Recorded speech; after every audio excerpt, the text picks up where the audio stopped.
नमस्कार दर्शक बंधु देखो आपण मानकर डिबिट लिंक किपरि हम स्टाटस किपरि अच्छी आपण केमी चेक करेंगे। प्रथम कौन करेंगे जेकोसी ब्राउजर रे npci.org.in क्लिक करेंगे। क्लिक कलापर आपन कौन आसो सर्च बार मारदे आसो npci मुख्य वेबसाइटा आसोरी। बर्तमान आपन कौन करेंगे तलक तलक आसवे स्क्रॉल करेंगे ना आपन कौन करेंगे थ्री डट रे राइट कॉर्नर अच्छी क्लिक करी डेस्कटॉप साइड ऑन करदेवे कलापर आपको समस्त डिटेल सब देखेब। तेणु प्रथम आसो देखु प्रोडक्ट उपर अच्छी आपण कंज्यूमर उपर क्लिक करेंगे। आमर npci.org.in है वेबसाइट जेकोसी ब्राउजर मारले आसो आप सर्च मारदे आसोरी। तेणु कंज्यूमर उपर आप क्लिक कले आपणकर डिबिट लिंक बा स्टाटसटा देखी दब। तेणु कंज्यूमर उपर क्लिक कलापर आसला विभिन्न ऑप्शन आसो से आसो भारत आधार सीडिंग इनेबल बा बेस BASI भारत आधार सीडिंग इनेबल बेस आपण तारी पर क्लिक करदेवे। क्लिक कला परे गोटे नुआ पेज खोल बा नुआ इंटरफेस खोलीदेव। बर्तमान खोलुचे आरी ऊपर आपण बर्तमान देखिए ये आपणकर स्टाटस चेक करेंगे। आसला रिक्वेस्ट फॉर आधार सीडिंग यदि आपको आधार सीडिंग है ना प्रथम थर पर करती रिक्वेस्ट करेंगे। ताले कौन हम ये सीडिंग माइले आप जेकोसी बैंक सह आप आकाउंट हम से सीडिंग करेंगे आधार नंबर देके। किंतु जदि आपणकर होइकि आप काटिक आउ गोटे बैंक करेंगे डी सीडिंग माइले हम। किंतु आम ये किसी करें आम आम स्टाटस देखा आम कौन करिया ना यही राइट कॉर्नर देखो देखो 7:30 टाइम चलती ये देख click above for other service click above others ये मुझे राउंड करदेली ये जो तीर चिन्हटा देती डाउन तीर आरी पर क्लिक करदे। क्लिक कलापर आमर आसोरी ये 4टा पेज आसी देखो गेट आधार मैप्ड स्टाटस आपण बैंक अकाउंट को आधार नंबर सह मैप होगी से देखीदे। प्रथम आसीगला पेज खोलीगला get Aadhaar mapped status page main page आसीगला ये आप कौन करेंगे आपण आधार नंबर टाक देवे आपणकर जो आपणकर पर्सनाल कारण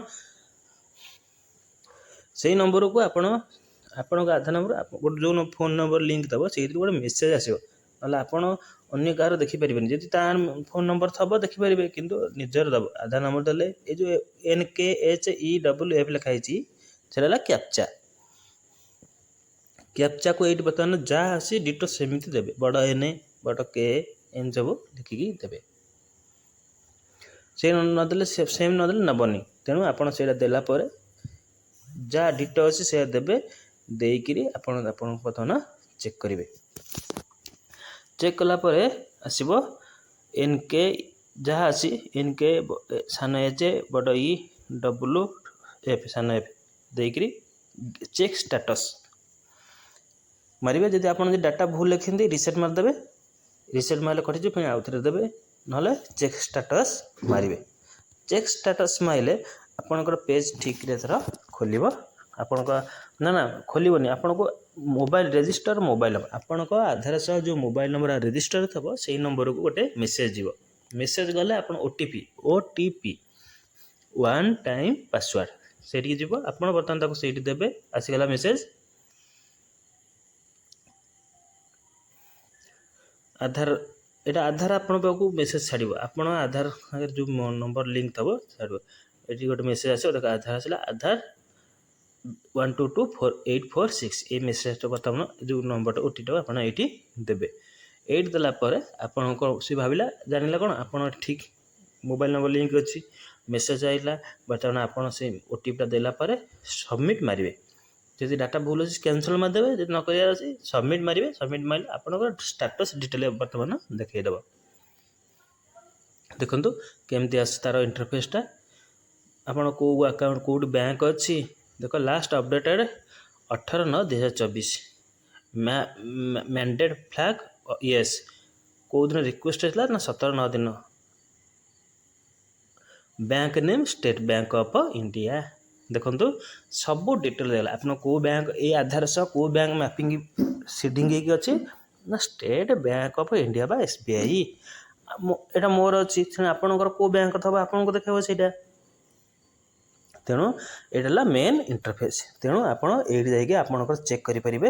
ଆଉ ବ୍ୟାଙ୍କକୁ ଯିବାକୁ ପଡ଼ିବନି କି ଲାଇନ୍ ଲଗାଇବାକୁ ପଡ଼ିବନି, ସେ ବ୍ୟାଙ୍କ ବାଲା ଦେଖିକି କହୁଥିବ ନ କହୁଥିବ। ତେଣୁ ଆପଣ ଏଇଠି ଘରେ ବସି ମୋବାଇଲରେ ଏମିତି ଆଧାର ମ୍ୟାପ୍ଟା ଦେଖିଦେବେ। ଯଦି ଆପଣ ସିଡ଼ିଂ କରିବେ ମାନେ ନୂଆ କରି ସିଡ଼ିଂ କରିନାହାନ୍ତି, ତାହେଲେ ଏଇଠିକି ଯିବେ। ସିଡ଼ିଂ ଯେଉଁ ଦେଖାଉଥିଲି ପ୍ରଥମରୁ ସେଇଠିକି ଯିବେ। ସେଇଠି ଆପଣ କ'ଣ କରିବେ, ଏଠି ଏଠି ଲେଖା ଅଛି ଏନାବୁଲ୍ ଅଛି, ମ୍ୟାପ୍ ଏନାବୁଲ୍ ଅଛି। ପ୍ରଥମେ ପଳାଇବେ କେଉଁଠିକି ନା ରିକ୍ୱେଷ୍ଟ ଫର୍ ଆଧାର ସିଡ଼ିଂ, ସେଇଠି ଯାଇକି ସିଡ଼ିଂ ମାରିକିରି ଆପଣଙ୍କ ଆଧାର ନମ୍ବର ଦେବେ, ବ୍ୟାଙ୍କ ଆକାଉଣ୍ଟ ନମ୍ବର ଦେବେ, ବ୍ୟାଙ୍କ ସିଲେକ୍ଟ କରିବେ, କରିକି ଆପଣ ସେଇଠି କରିବେ। ତେଣୁ ଆମ ଭିଡ଼ିଓ ଭଲ ଲାଗିଲେ ଲାଇକ୍ କରିବେ, ସେୟାର କରିବେ। ଥ୍ୟାଙ୍କ ୟୁ, ଜୟ ଜଗନ୍ନାଥ।